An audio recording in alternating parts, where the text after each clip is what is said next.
যারা একসময় শ্রমিকের কাজ করত, আজ তাদের 4 কোটি টাকার বাড়ি। কোথায় পেলেন এত টাকা? 100 দিনের কাজের সূচনা অনুষ্ঠানে গিয়ে ঠিক এই ভাষাতেই নিজের দলের পঞ্চায়েত প্রধান ও মেম্বারদের বিরুদ্ধে দুর্নীতির অভিযোগ তুলে সরব হলেন রতুয়ার বর্ষিয়ান তৃণমূল বিধায়ক সমর মুখোপাধ্যায়। তার এই মন্তব্যে এই মুহূর্তে জোর শোরগোল পড়ে গিয়েছে রাজ্যের রাজনৈতিক মহলে। বিধায়ক সমর মুখোপাধ্যায় এদিন কার্যত বিদ্রোহী মেজাজে ধরা দেন। নিজের দলের অন্দরের দুর্নীতিকে আড়াল না করে তিনি সাফ জানান, কার কত সম্পত্তি হয়েছে তার চুলচেরা বিশ্লেষণ হওয়া প্রয়োজন। তার দাবি, বিধায়ক বা মন্ত্রী হওয়ার আগে কার কত সম্পত্তি ছিল আর পরে কত হয়েছে তার তদন্ত হওয়া দরকার। জেলা পরিষদের সদস্য থেকে শুরু করে গ্রাম পঞ্চায়েতের সাধারণ সদস্য কাউকেই যেন এই তদন্তের আওতা থেকে বাদ দেওয়া না হয়।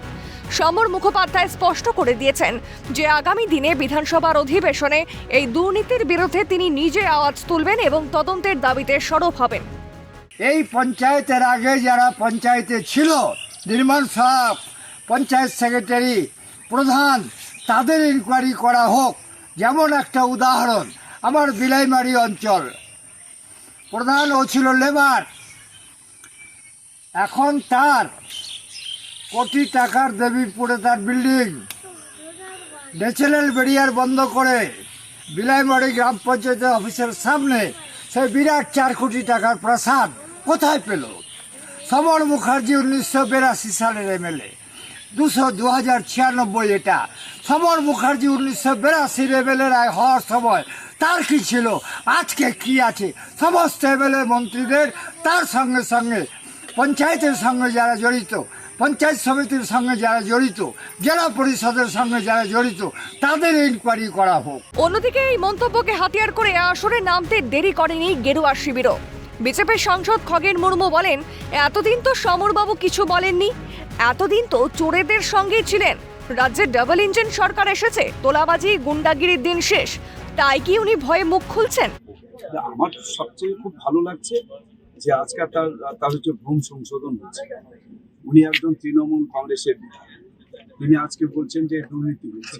এতদিন তিনি দুর্নীতির কথা বলেন।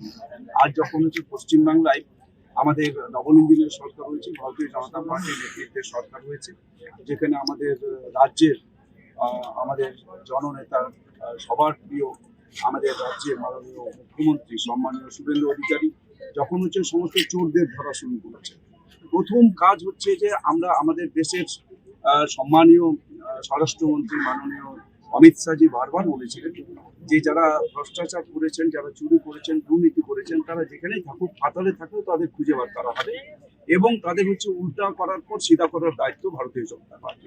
আর সেই ভয় থেকেই তিনি আজকে এই সমস্ত কথাগুলো বলছেন।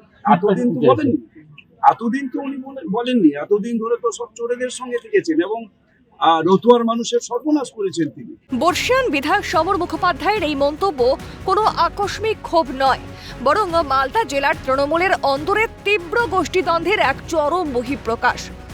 নিজের দলের নেতাদের 4 কোটির বাড়ির দিকে আঙুল তুলে সমরবাবু আসলে সাধারণ মানুষের ক্ষোভের আগুনে হাওয়া দিলেন, যা বিরোধীদের হাতে এক মস্ত বড় রাজনৈতিক অস্ত্র তুলে দিল। তবে এই সদা জাগ্রত বিবেক সত্যিই দুর্নীতিমুক্ত পঞ্চায়েত গড়ার স্বার্থে, নাকি দলের ভেতরের প্রতিপক্ষকে রাজনৈতিকভাবে কোণঠাসা করার চাল, তা নিয়ে বড়সড় প্রশ্নচিহ্ন রয়েই যাচ্ছে। মালদা থেকে করুণাময় সিংহের রিপোর্ট, ক্যালকাটা নিউজ।